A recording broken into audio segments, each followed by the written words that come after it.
আজকে আপনাদের করে দেখাবো কুমড়োর কালাটা। কুমড়োটা আমি এইভাবে করে নিয়েছি। এবার আমি 4 চামচ ঘি দিয়ে দিচ্ছি, 100 গ্রাম চিনি দিয়ে দিচ্ছি, 200 গ্রাম ছানাটা দিয়ে দিচ্ছি, গুঁড়ো দুধটা আর এলাচ গুঁড়োটা।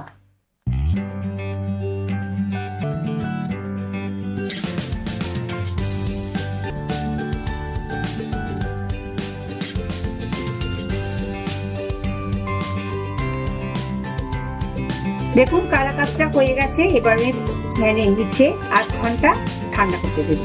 ফ্রিজে রাখার পরে কি সুন্দর জমে গেছে দেখুন। আমি এবার কেটে নেব।